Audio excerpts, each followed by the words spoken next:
Hadirin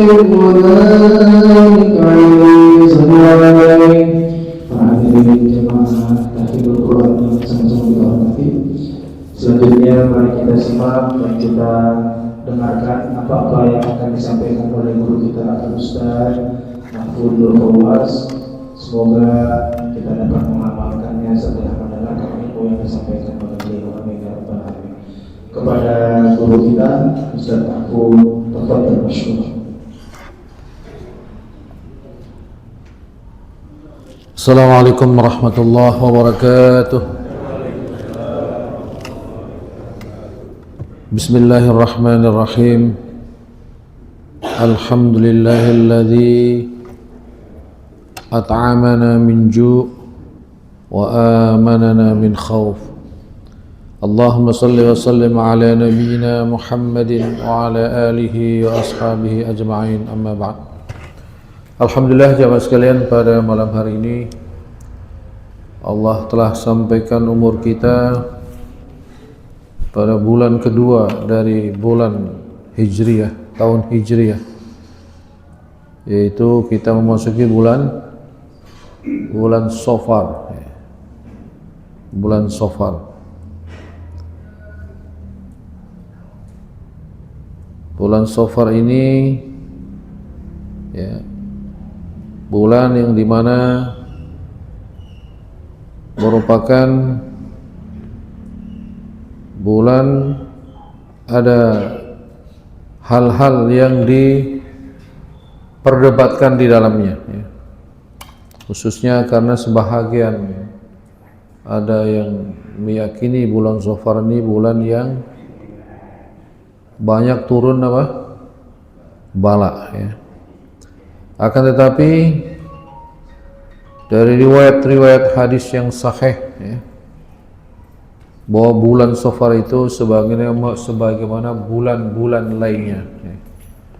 Sebagaimana bulan-bulan lainnya, tidak ada sesuatu yang merupakan kesialan pada bulan Safar ini ya.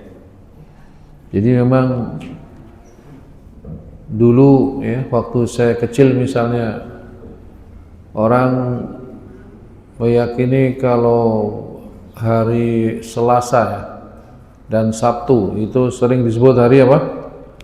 Sial gitu ya. Sehingga kalau mau pergi hari Selasa itu kadang gak jadi ya. Nah, pada dasarnya semua hari itu apa? Baik ya. Tidak ada hari sial. Begitu juga bulan, semuanya baik. Tidak ada bulan yang sial. Begitu juga tempat, semuanya baik. Tidak ada tempat yang sial. Begitu juga anak, semuanya apa? Baik. Tidak ada anak sial. Kadang-kadang ada kan? Ini anak apa? Pembawa sial. Tidak boleh. Itu namanya tatayyur. Tatayyur itu artinya menggantungkan nasib, menggantungkan ya keberuntungan atau kesialan kepada sesuatu. Dan jemaah sekalian, alhamdulillah Allah sampaikan umur kita sampai bulan Safar ini, dan mudah-mudahan Allah berikan kesempatan kepada kita untuk menambah ibadah-ibadah kita, ketaatan kita kepada Allah Subhanahu wa taala. Jemaah sekalian, kita akan lanjutkan tafhimul Quran pada malam ini pada surah Ali Imran, ayat yang kelanjutan kemarin ya. Jadi sekarang ini ayat yang ke berapa ini? 10 ya? Ayat yang ke-10 ya. Ya betul, ayat ke-10. Mari kita baca surah Fatihah bersama-sama dulu. A'udzu billahi minasy syaithanir rajim. Bismillahirrahmanirrahim. Alhamdulillahi rabbil alamin. Ar-Rahmanir Rahim. Maliki yaumiddin. إياك نعبد وإياك نستعين اهدنا الصراط المستقيم صراط الذين أنعمت عليهم غير المغضوب عليهم ولا الضالين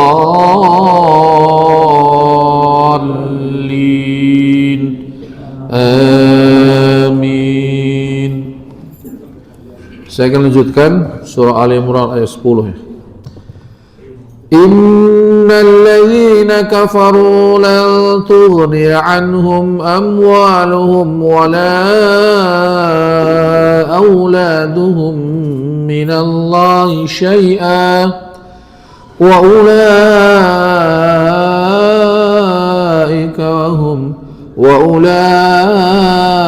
hum waqudun nar كدأب آل فرعون والذين من قبلهم كذبوا بآياتنا فأخذهم الله بذنوبهم والله شديد العقاب قل للذين كفروا ستغلبون وتحشرون إلى جهنم وبئس المهاد قد كان لكم آية في فئتين التقتا فئة تقاتل في سبيل الله وأخرى كافرة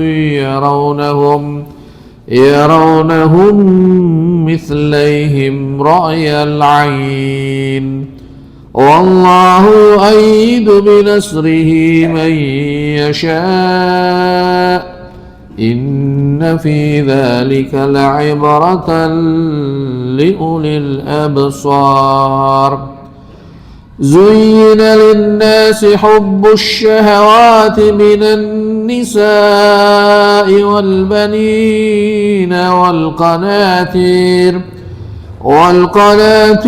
المقنطرة من الذهب والفضة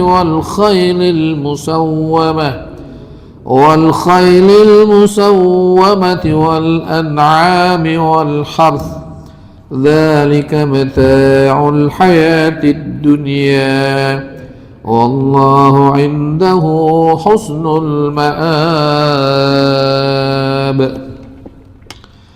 قل أنبئكم بخير من ذلكم للذين اتقوا عند ربهم جنات تجري من تحتها الأنهار خالدين فيها وأزواج مطهرة ورضوان من الله والله بصير بالعباد الذين يقولون ربنا إننا آمنا فاغفر لنا ذنوبنا وقنا عذاب النار الصابرين والصادقين والقانتين والمنفقين والمستغفرين بالأسحار. Jemaah sekalian, pada ayat 10 ini Allah berfirman, innal ladzina kafaru, sesungguhnya orang-orang kafir, lan tughniya anhum amwaluhum wala auladuhum minallahi syai'a, tidak akan bisa memberikan faedah, tidak akan bisa menghalangi atas mereka harta mereka dan anak-anak mereka minallahi syai'a, dari azab Allah sedikit pun. Jadi orang-orang yang mati dalam keadaan kafir, maka hartanya, anak-anaknya itu tidak ada manfaatnya sama sekali. Yakni lan tufidahumul amwal wal aulad wa lan tadfa'a anhum min adzabillahi fil akhirah. Hartanya dan anak-anaknya tidak memberikan faedah, tidak bisa menolak dari mereka azab Allah di akhirat kelak.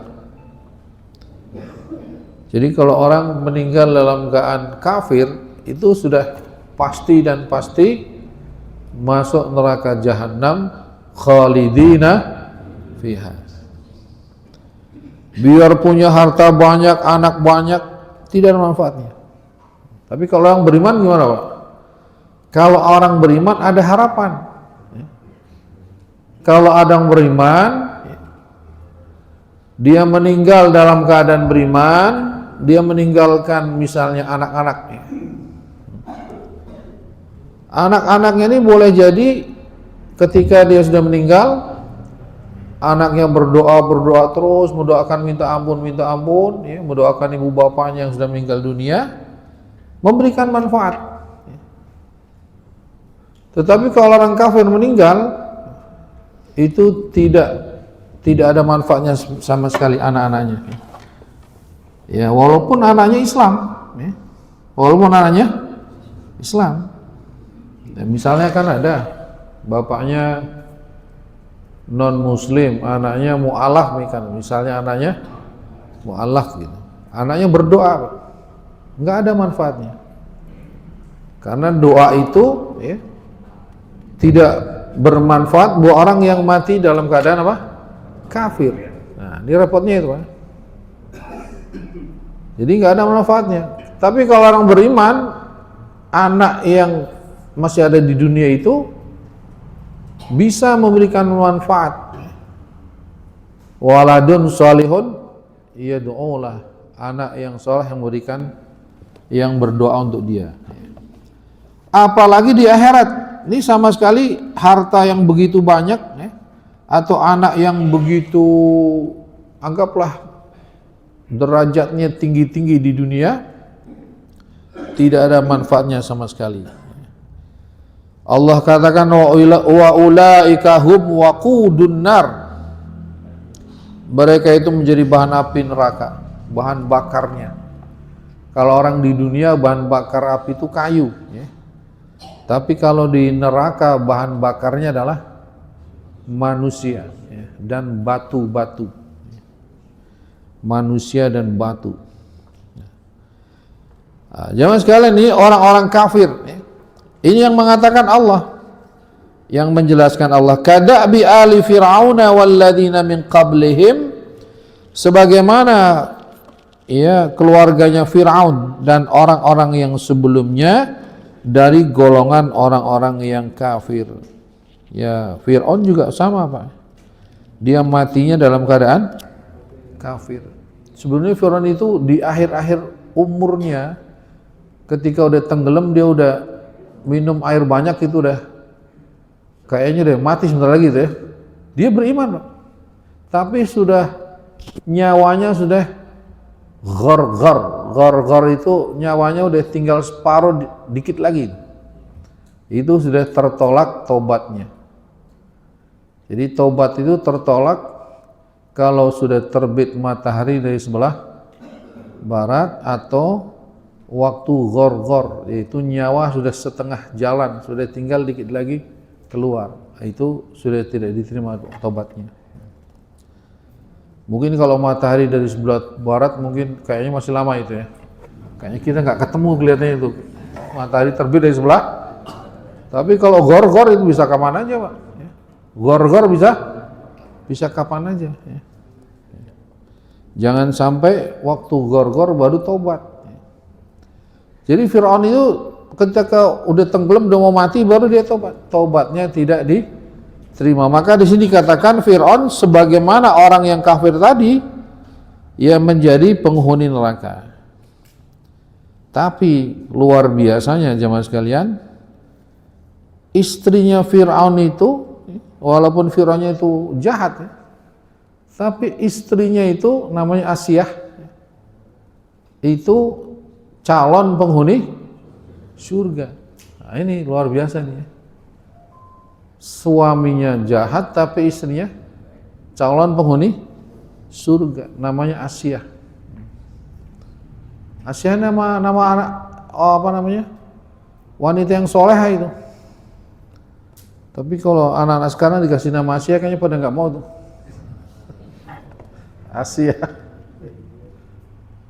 Maunya namanya yang apa? Yang nggak jelas artinya ya, nggak jelas.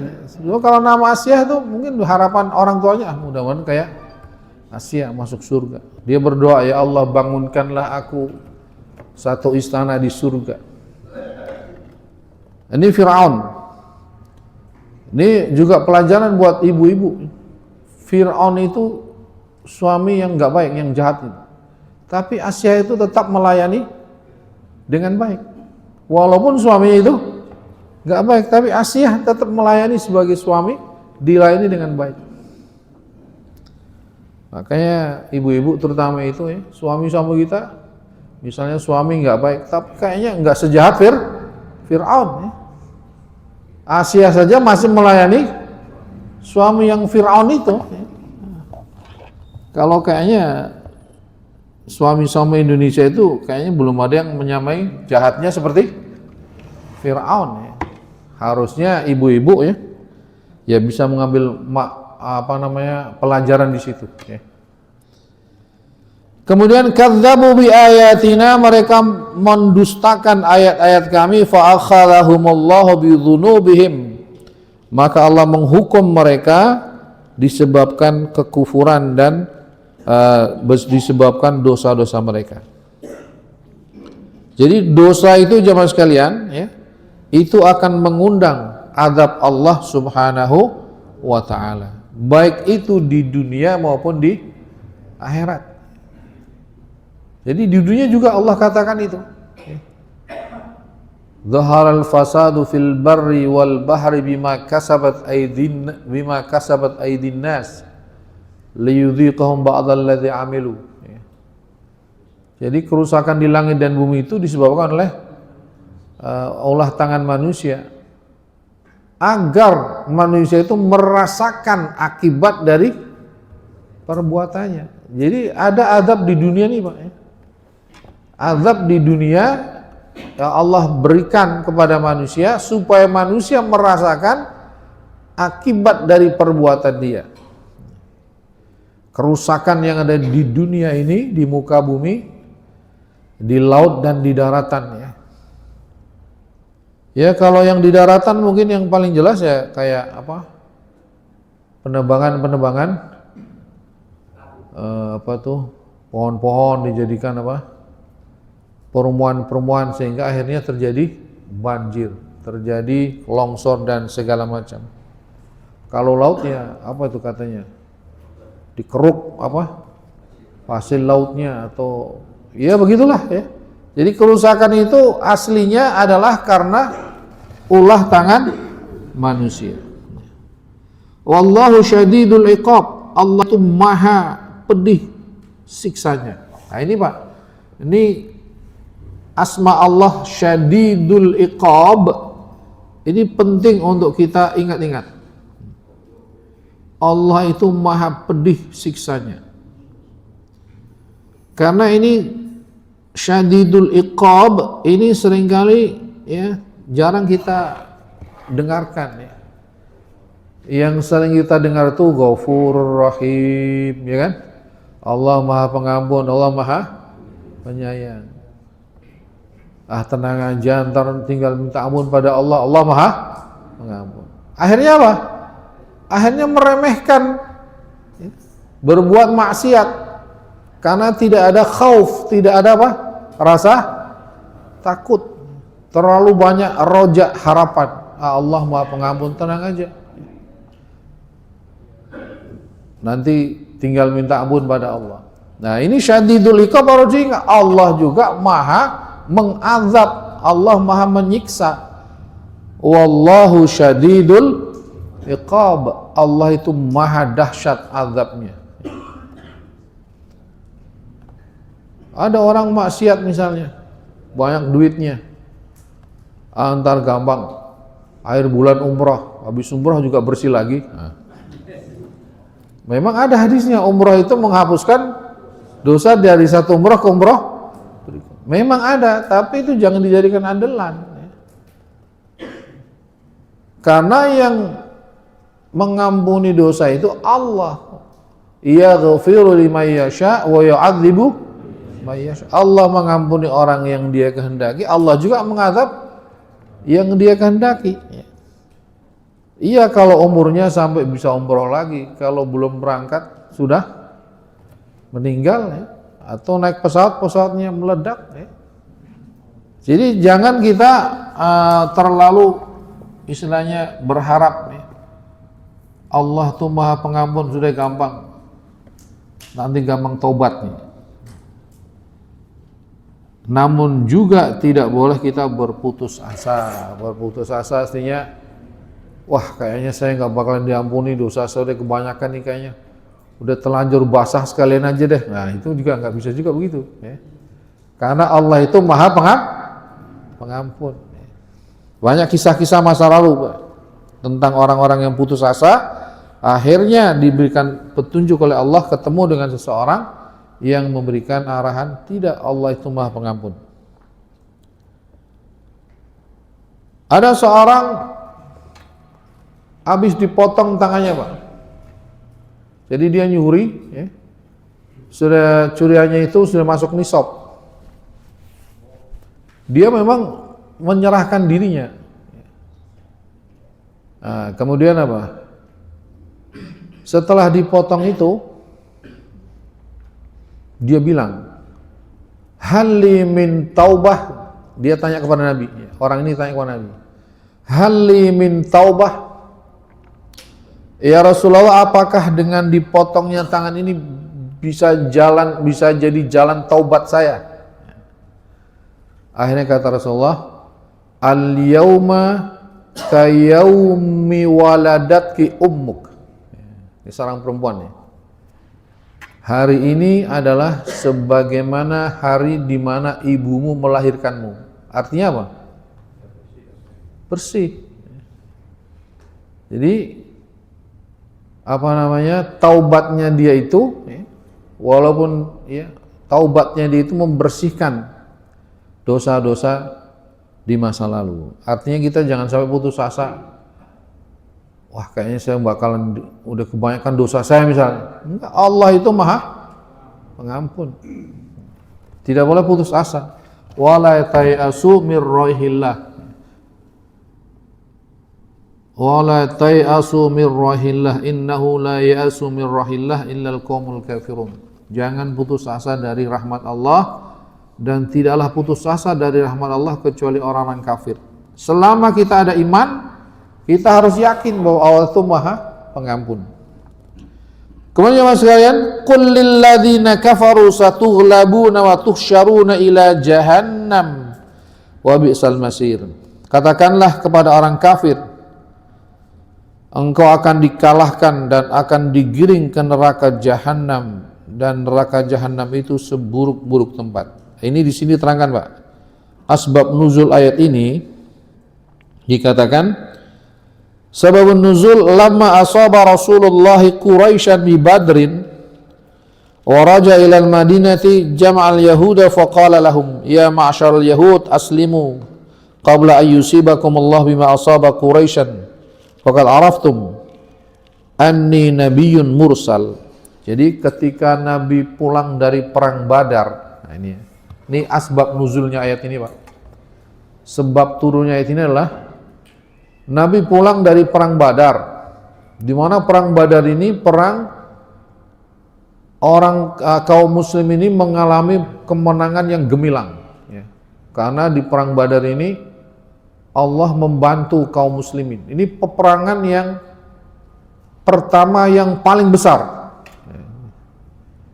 Jadi peperangan yang paling besar pertama itu perang Badar, nanti disusul perang Uhud dan perang-perang lainnya. Tapi yang mula-mula perang Badar itu kaum muslimin mengalami kemenangan yang gemilang. Orang Quraisy kalah. Ketika sampai di Madinah, Rasulullah mengumpulkan orang-orang Yahudi. Orang-orang Yahudi pada waktu itu masih ada di Madinah.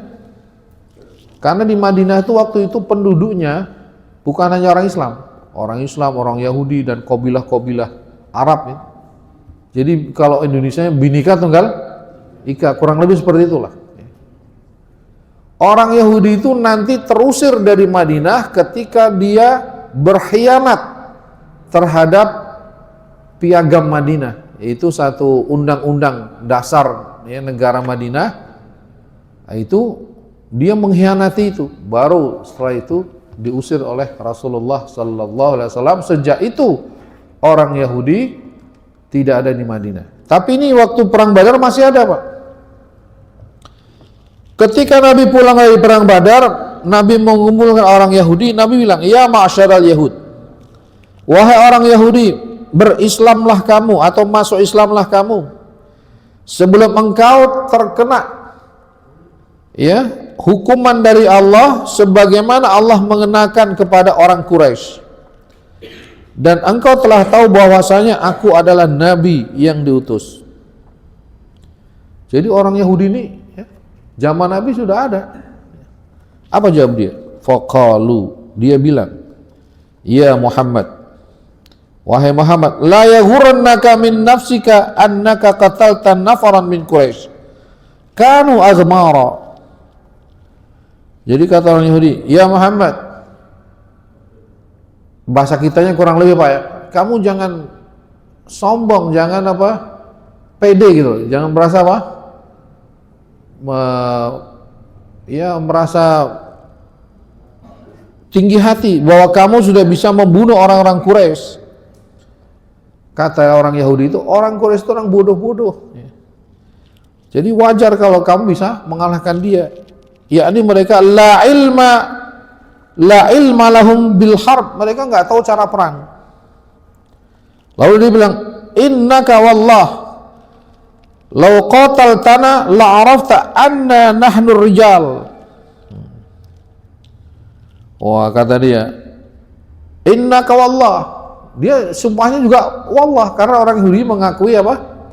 Allah sebagai Tuhannya. Jadi orang Yahudi, orang Kristen itu salah satu Tuhannya itu adalah Allah. Makanya orang Yahudi dan orang Nasara ini disebutnya ahlul kitab. Jadi masalah hubungan kekerabatan dengan kita orang Islam masih punya kesamaan dalam satu Tuhan itu, yaitu Allah. Dia sebut, "Demi Allah, kalau engkau memerangi kami, engkau akan tahu bahwa kami adalah laki-laki. Wa annaka lam talqi mithlana." Dan engkau tidak akan ketemu orang seperti kami. Artinya bilang gini, kamu bisa mengalahkan orang Quraisy karena orang Quraisy itu orangnya bodoh-bodoh, nggak bisa perang. Tapi kalau kamu perang dengan kami, kamu baru tahu bahwa kami ini adalah orang-orang yang hebat, laki-laki yang hebat. Orang Yahudi ini, Pak. Lalu turunlah ayat yang barusan saya baca ini, yaitu katakanlah kepada orang-orang kafir, engkau akan dikalahkan dan engkau akan digiring ke neraka jahanam. Wa bi'sal mihad, dan neraka jahanam itu adalah tempat yang terburuk. Memang nanti akhirnya orang Yahudi itu akan dikalahkan dan terusir dari negeri Madinah. Sampai sekarang ya, orang-orang kafir tidak boleh berada di tanah haram ya. Baik Madinah maupun Mekah. Kalau di Jeddah boleh Pak, Jeddah, Riyadh ya, atau kota-kota lainnya. Tapi di dua kota suci itu orang-orang kafir tidak boleh. Walaupun ada yang menyusup tuh ada, Pak. Ada tuh yang namanya Senduk Hogrunya ya. Sejarahnya itu kan orang Belanda yang pura-pura masuk Islam. Dia ganti namanya kalau nggak salah Ghaffar Abdul Ghaffar kalau nggak salah. Dia pergi ke Mekah, Pak. Haji dia. Pura-pura apa? Masuk Islam. Dia belajar itu Islam di sana. Pulang-pulang ke Indonesia, wah dia mencari kelemahan orang Islam. Itu namanya orientalis. Kalau di Indonesia yang terkenal itu Senduk apa? Hogronje. Orang Belanda yang diutus oleh Belanda untuk mempelajari Islam dalam rangka mencari kelemahan Islam. Ini orang Islam ini kelemahannya di mana gitu. Oh, itu untuk menaklukkan Islam di Indonesia, ya, dia pelajari itu bagaimana caranya supaya orang Islam ini lemah begitu. Salah satunya itu yang dia usulkan itu apa? Pecah belah, apa namanya? Apa namanya itu bahasa Inggris? Divide et impera ya? Et impera. Itu salah satu usulan itu orang Islam itu akan lemah kalau pecah belah. Kalau yang sini diadu dengan yang sini berantem gitu, itu akan pecah, akan lemah itu.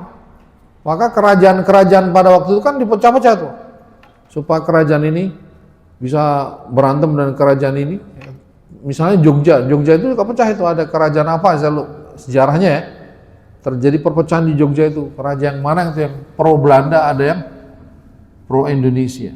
Nah ini orang Islam ini dalam keadaan seperti sekarang ini Pak, politik pecah belahnya Senduk Hogronya itu masih dilanjutkan oleh musuh-musuh Islam. Kelompok ini diadu dengan kelompok ini supaya lemah. Nah, kita sebagai orang mukmin jangan mau jadi korban politik musuh-musuh Islam. Jangan sampai kita diadu domba, diprovokasi, dikompor-kompori, akhirnya berantem sendiri. Naudzubillah min. Kata Rasulullah, Pak, sibabul muslimi fusukun wa qitaluhu kufrun. Mencaci maki orang Islam itu hukumnya fasik. Wa qitaluhu, dan memeranginya hukumnya kufur. Jadi caci maki aja nggak boleh, apalagi memerangi. Mencaci maki, kalau bahasa kitanya sekarang apa tuh? Ujaran-ujaran apa? Kebencian. Itu salah satu yang dilarang oleh agama kita. Nabi melarang mengatakan perkara-perkara caci maki, tidak boleh. Apalagi memerangi.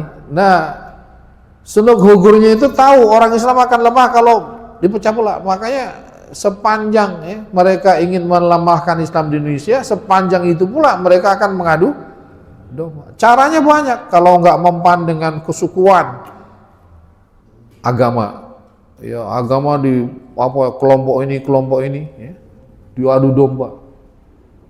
Ya banyak. Nah, kita sebagai orang beriman harus tetap meyakini innamal mu'minuna ikhwah, bahwa orang beriman itu saudara, ya. Selama dia la ilaha illallah Muhammadun Rasulullah, saudara.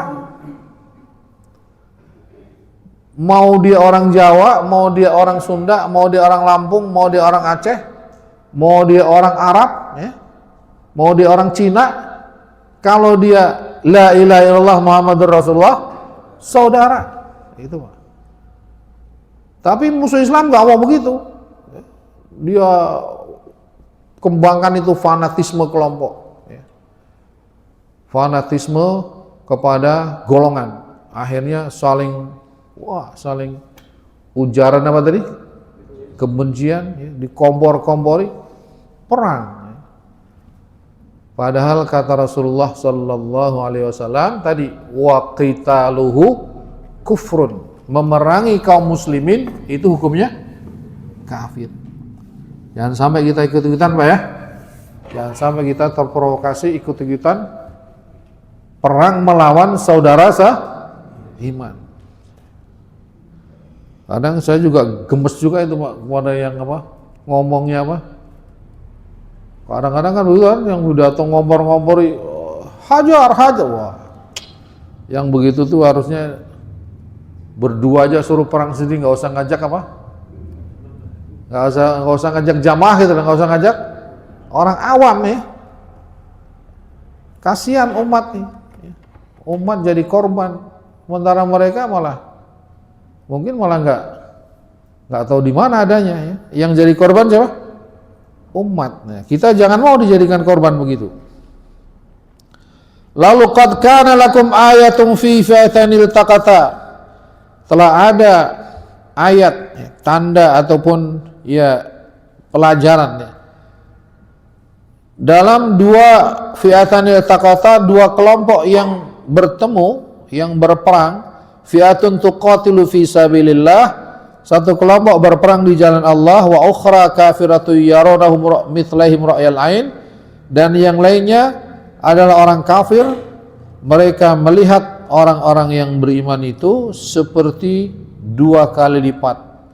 Wallahu yu'ayyidu binasrihi may yasha, Allah menolong dengan pertolongannya ya, yang dikehendaki. Innallaha dzalika inna fi dzalika la'ibratan lil absar. Dalam hal ini ada pelajaran buat orang-orang yang berakal. Jadi siapa yang dimaksud nih, Pak? Allah katakan sudah ada contoh, yaitu dua kelompok. Kelompok itu siapa? Yaitu kelompok kaum mukminin berperang melawan orang kafir Quraisy. Perang tadi, perang apa? Badar. Di mana Allah menolong orang muslim, orang mukmin, di mana orang-orang kafir itu matanya itu diperlihatkan seolah-olah jumlah kaum mukmin itu dua kali lipat. Memang waktu itu nggak imbang. Perang Badar itu kalau tidak salah jumlah orang beriman itu cuma 300, orang kafir berapa? 900 sekitar, 3 kali lipatnya. Tapi Allah tolong itu. Di samping ditolong dengan kayak dibesarkan jumlahnya, Allah juga menolong dengan bihamsati alafin minal malaikati murdifin. Nolong juga Allah dengan malaikat dalam perang Badar itu.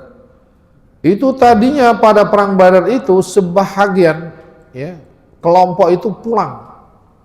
Jadi berangkat, Pak, ini orang-orang munafik nih. Wah, ini nggak bakalan menang kita. 3 lawan 9, ya. 300 lawan, udah pulang aja, pulang, nggak bakalan menang. Pulang, Pak, orang-orang ini.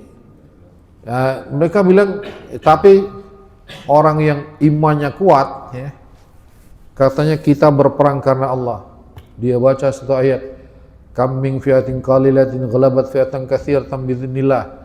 Berapa banyak satu pasukan kecil bisa mengalahkan pasukan besar karena pertolongan Allah. Dalam perang Badar ini betul-betul diuji siapa yang yakin dengan pertolongan Allah. 300 orang ini pilihan semua, sahabat-sahabat yang siap mati. Jadi orang yang betul-betul yakin bahwa perang ini untuk Allah, maka Allah yang maha menolong. Ya, mereka yakin betul dengan itu walaupun jumlahnya sedikit. Akhirnya Allah beri kemenangan yang luar biasa. Ya. Kalau pada waktu itu jamaah sekalian ya, kalau perang itu, ini kan perang tradisional ya, perang zaman apa? Dulu jadi ada harta rampasan. Harta rampasan, ya ada harta rampasannya itu, ya emas, berlian dan segala macam. Termasuk ya wanita-wanita, termasuk tawanan-tawanan perang. Itu di perang Badar itu tawanan perang orang kafir Quraisy itu banyak, Pak. Tapi ada satu yang menarik nih. Tawanan perang ini dalam musyawarah Rasulullah dan para sahabatnya, ini mau diapain tawanan perang ini? Ada yang usul katanya, dibunuh aja lah. Ada yang usul lain, tapi ada yang usul bagus nih, usulnya kan. Kalau bagaimana kalau ditebus aja? Yang punya saudara keluarga kaya di Mekah, silakan tebus. Bagus, usul ini bagus. Rasul setuju dengan usul. Terus kalau yang nggak punya keluarga kaya gimana? Kalau yang nggak punya keluarga kaya, dia dibebani untuk mengajar 10 anak Madinah yang belum bisa baca tulis, disuruh ngajar sampai bisa. Kalau 10-10-nya itu udah bisa, maka itulah tebusannya, dia boleh bebas. Disitulah para ulama mengatakan bahwa belajar itu dalam perkara yang bukan hukum syarak, ya, yang bukan hukum apa? Boleh belajar kepada orang yang bukan Islam. Belajar matematik boleh nggak dengan non muslim? Boleh, Pak. Bahasa Inggris, fisika, kimia. dalam melihat peristiwa itu, Nabi memerintahkan orang-orang kafir ini ngajarin anak-anak baca tulis. Tapi kalau belajar syariat, Pak, nggak boleh dengan orang yang bukan Islam. Nggak boleh, Pak. Nah, musibah terjadi ketika orang Islam belajar agama, belajar syariat kepada yang bukan Islam. Kan belum, ya mungkin 20 tahun sekarang inilah banyak yang belajar agama Islam, tapi gurunya itu orang Yahudi, bukan Islam, tapi ahli Islam. Itu kayak Sunan Gogoronya tadi itu. Ya. Namanya para orientalis, al-mustasyrikun. Dia memang yang hafal ya berapa ribu hadis, ya. Ahli-ahli pokoknya lah. Tapi dia tujuannya mengajar Islam bukan supaya ini jadi orang soleh, bukan. Supaya orang ini ya melanjutkan pemikiran mereka itu. Jadi kalau dulu kan orientalis itu mereka merusak Islam secara langsung, bikin jurnal-jurnal, bikin selebaran buku-buku yang menghujat Islam, tapi akhirnya orang Islam kan tahu, ini orang kafir nih, ya, orang kafir, kami nggak mau, ya. Tapi dia cari jalan nih, akhirnya diambillah anak-anak Islam, diajari ya, cara berpikir mereka. Akhirnya anak-anak Islam ini pikirannya seperti pikiran gurunya itu, Pak, ya. Jadi pulang ke negaranya akhirnya pendapatnya apa itu? Pendapatnya aneh-aneh gitu, pendapatnya nyeleneh, mengkritik Quran, mengkritik syariat, mengkritik hadis, ya. Itu kira-kira begitu. Jadi apa? Islam apa? Liberal. Karena memang tujuan orang Yahudi ngajarinya supaya mereka mengkritisi agamanya sendiri gitu. Mengkritisi agamanya sendiri. Nah, ini bahayanya kalau ngambil guru bukan orang soleh. Maka kalau ngaji pun harus lihat-lihat, Pak, ya. Kira-kira nih orang ini soleh nggak nih ngaji kepada dia. Kalau kira-kira kayak orang Yahudi itu jangan ngaji kepada dia, nanti kita diajari ilmu yang salah nanti, ya. Kemudian Mas sekalian, zuyyina lin-nasi hubbus syahawati minan nisa'i wal banina wal qanatiril muqantarati minadh dhahabi wal fiddati wal khailil musawwamati wal an'ami wal harth. Dzalika mata'ul hayatid dunya wallahu 'indahu husnul ma'ab. Kata Allah, dihiasi kepada manusia kecintaan, berselera terhadap siapa? Terhadap wanita. Yang pertama wanita, Pak. Yang kedua wal banin, anak-anak. Kemudian wal qanatiril muqantarah minadh dhahabi, yaitu perbendaharaan, kekayaan emas dan perak. Wal khail musawwamah, kuda pilihan.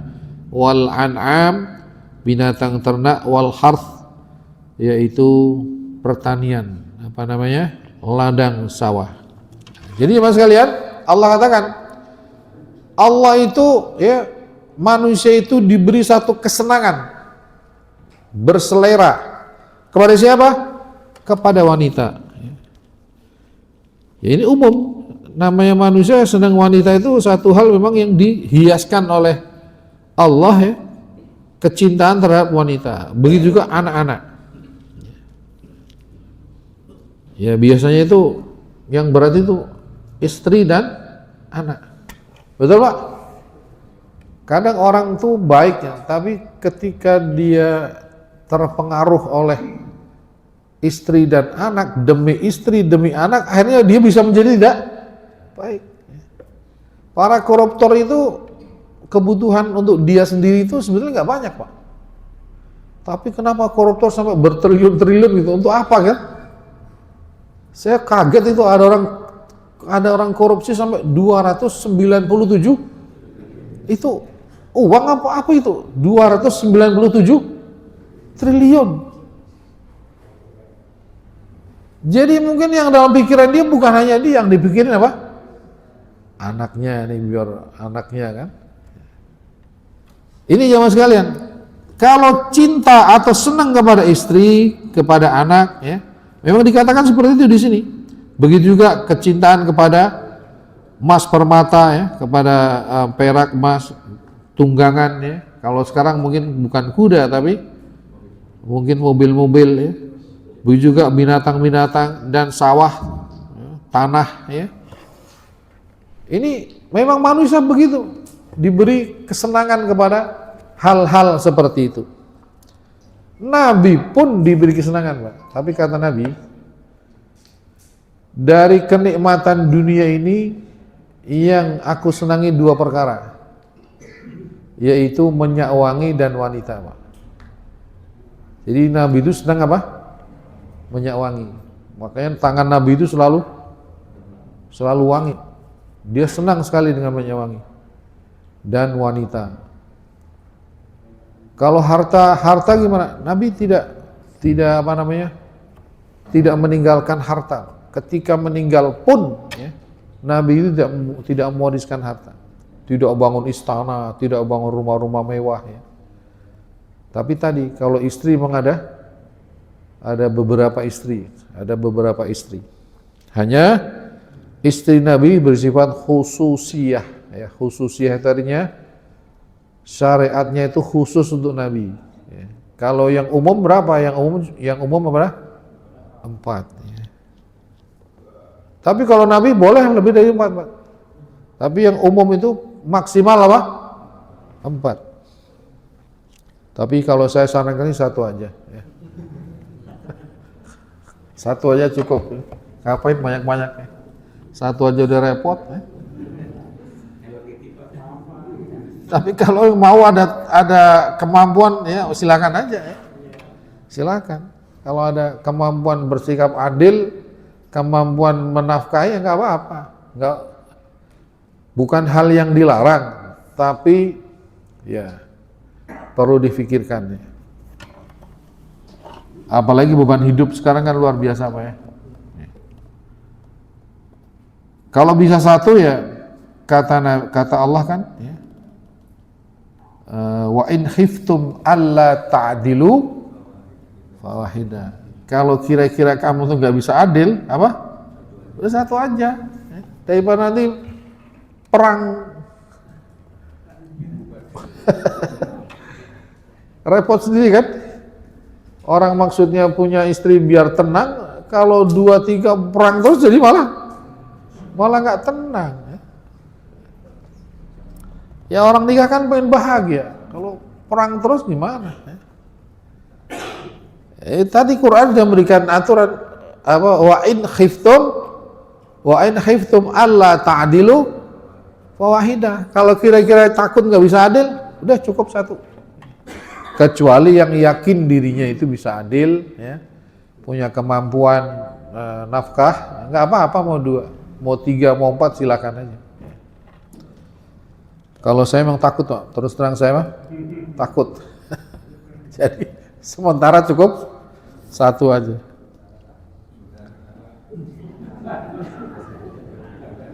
Iya sementara, nggak boleh ditutup mati, nggak boleh karena syariat membolehkan, ya. Lalu jamaah sekalian, ini juga Allah berikan kesenangan manusia itu pada apa?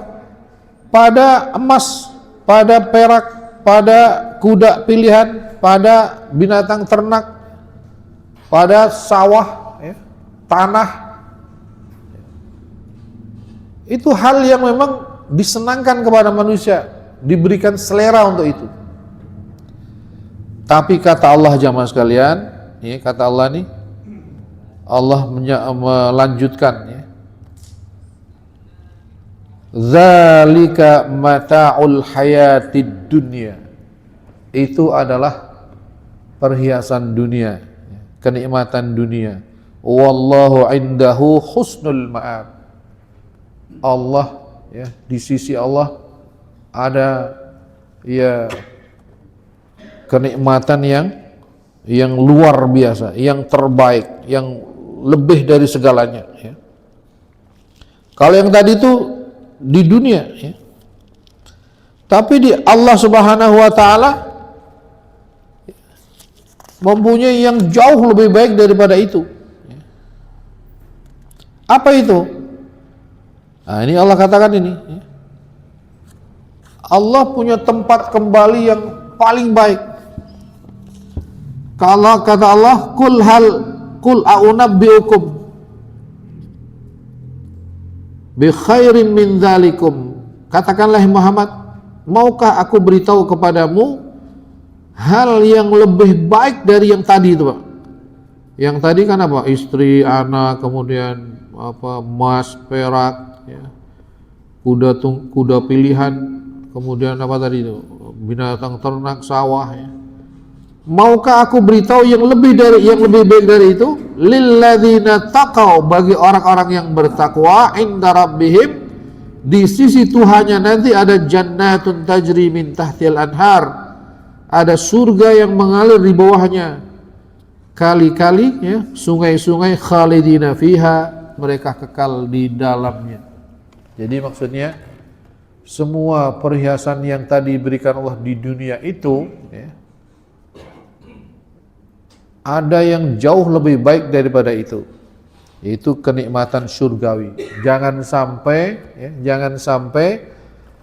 kenikmatan dunia tadi mengalahkan keinginan kita untuk masuk surga. Jangan sampai. Artinya jangan sampai kita terlena oleh itu.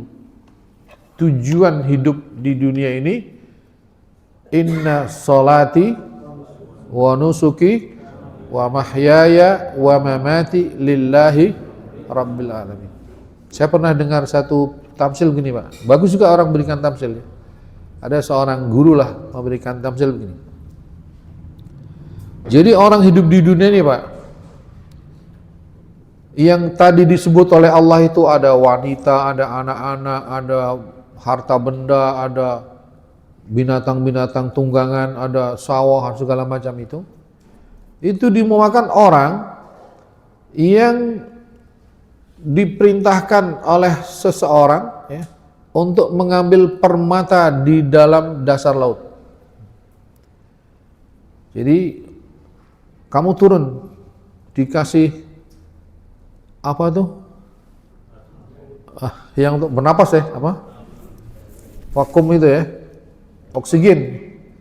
Ini kamu waktunya 2 jam kamu harus naik lagi, misalnya contoh bila, atau 3 jam lah kamu harus naik lagi.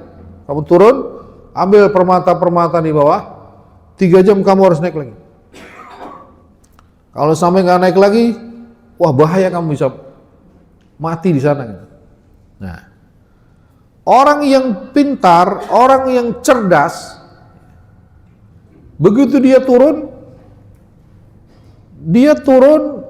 kanan kirinya kan banyak taman laut, banyak apa? Ikan-ikan kan? Dia ngelihat, dia pegang-pegang aja, ya. Tapi dia terus ke bawah. Dia langsung kepada tujuan utamanya, yaitu mengambil permata-permata yang di bawah itu, ya. Korang-korang yang indah itu diambil. Begitu sudah selesai itu, dia naik sambil dia lihat kanan kiri, ya.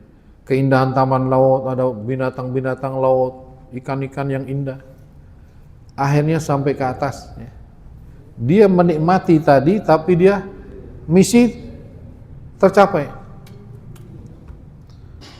Nah, orang-orang yang pikirannya pendek, yang dia mudah terbuai, dia turun, dia bukannya ngambil permata dulu, dia malah apa? Kejar-kejaran dengan ikan. Wah, dia main-main di taman laut, dia lupa apa? Tugas utamanya dia lupa. Begitu tinggal 20 atau 10 menit lagi dia baru ingat, oh iya saya kok belum ngambil apa?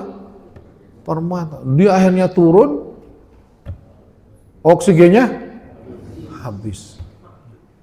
Udah, wassalam sudah, ya. Gagal, ya. Gagal.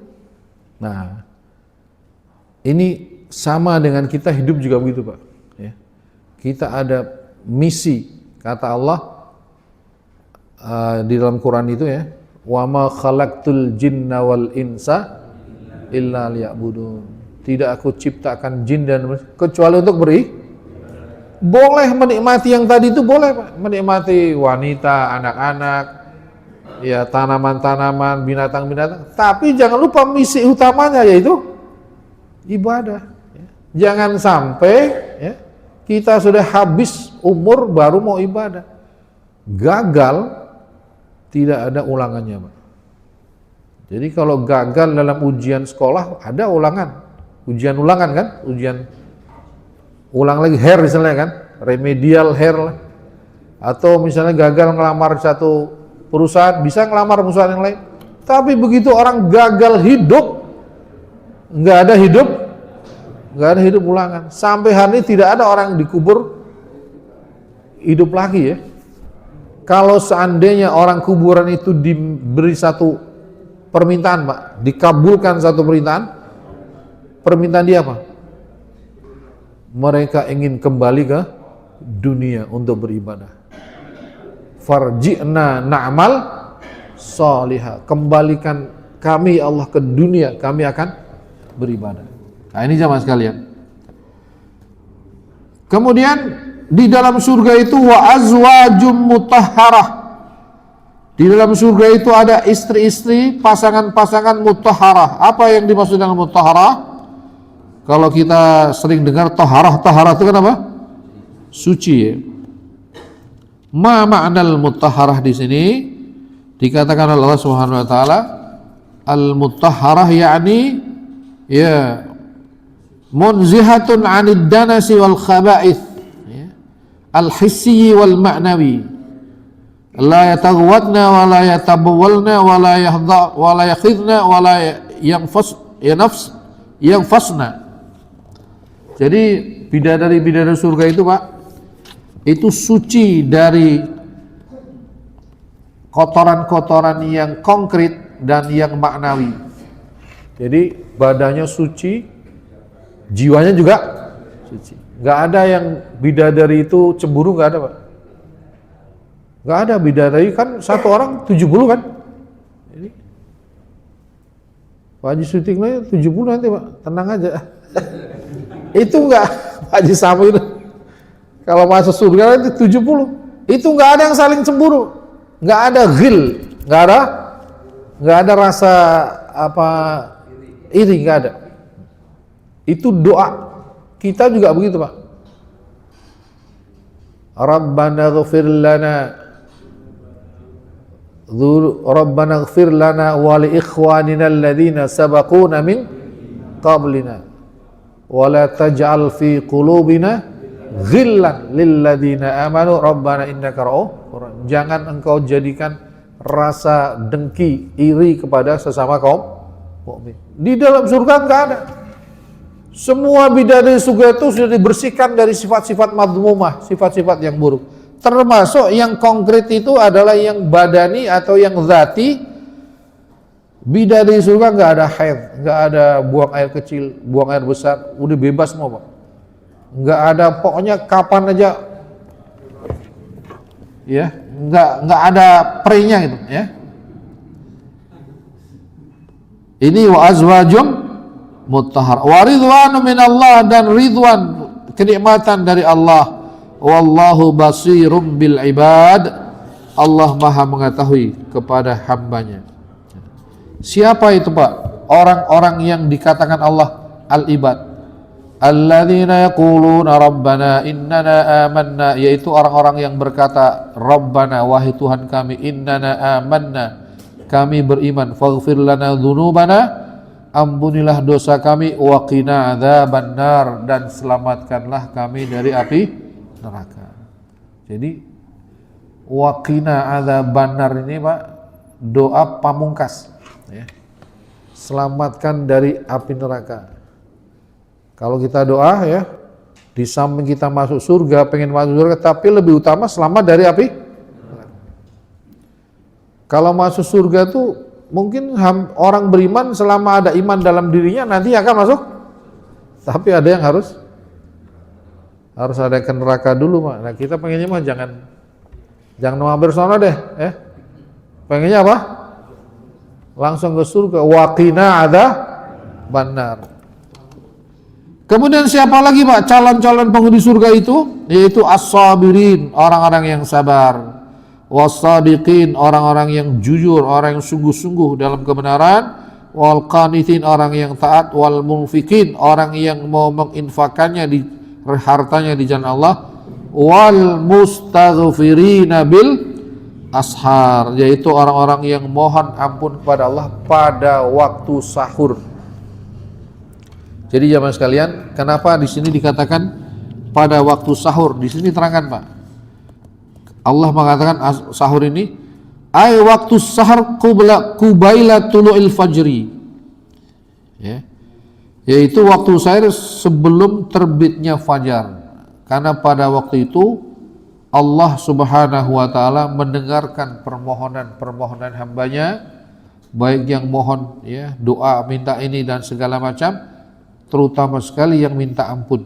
Ini waktu utamanya ini ya, tahsisul ashar bil istighfar li'anna du'a fiha aqrabu ilal ijabah li'anna nafsu asfa war ruhu ajma' wal ibadah asyakku fakanat aqrabu ilal qabul.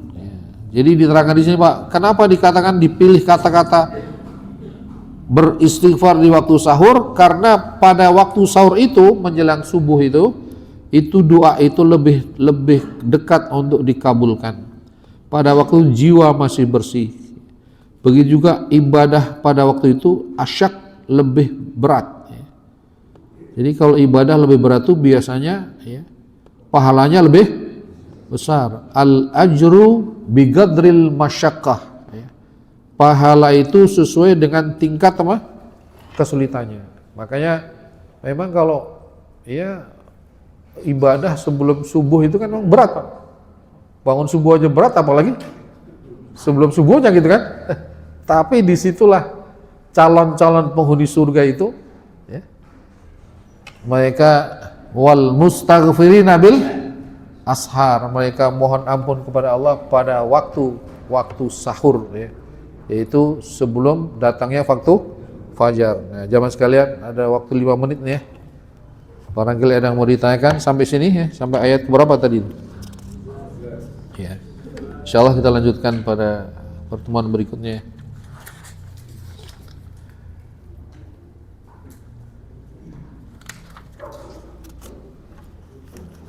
Sudah paham semua Pak?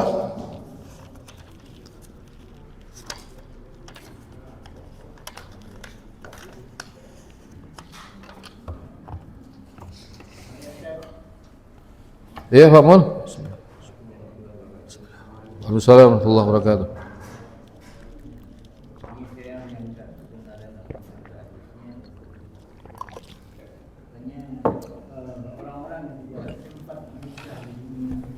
Ya.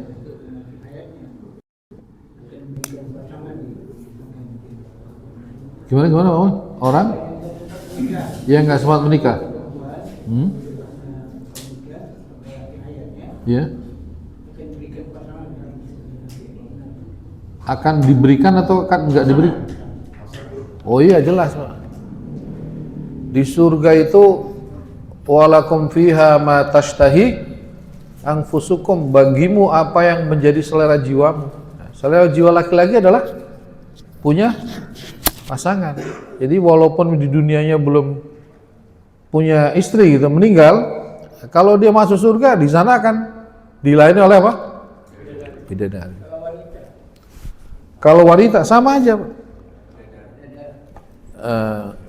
namanya itu wildanum mukhalladun ya, pemuda-pemuda tampan ya, yang selalu muda. Ya. Ada setiap pasangan ya, akan memenuhi selera dirinya, ya, akan memenuhi selera dirinya. Jadi memang jamaah sekalian, ada beberapa ulama ya yang memang tidak menikah, yang tidak apa? Menikah. Salah satunya adalah Al-Imam Nawawi ya, rahimahullahu taala. Imam Nawawi itu dalam sejarahnya tidak menikah. Karena Imam Nawawi apa? Habis waktunya untuk ngarang kitab untuk, ya mungkin kitabnya Imam Nawawi itu kalau dijejar barangkali dari sini sampai sana Pak, mungkin berapa meter gitu, nggak menikah. Tapi para ulama mengatakan Imam Nawawi nggak menikah, waktunya habis untuk mengajar, mencari ilmu, maka bisa dimaklumi. Tapi kalau kita nggak menikah, Pak, itu mungkin bukan karena mencari ilmu atau bukan memberikan ilmu, karena mungkin susah cari jodoh atau gimana kan? Kalau jomblo, kalau Imam Nawawi bisa dimaklumi karena waktunya habis untuk mengajar ilmu. Imam Nawawi rahimahullah ta'ala Pak, diberi gaji, nggak mau, akhirnya dipaksa, ini hak engkau, ya kalau kita profesor dokter lah kesannya. Akhirnya diterima oleh Imam Nawawi, tapi nggak dibuka, ditaruh aja, nanti di akhir tahun dikumpulkan itu gajinya, dibelikan kebutuhan universitas di mana dia ngajar. Itu Imam Nawawi. Nah, orang yang tingkatannya seperti itu nggak nikah wajar Pak.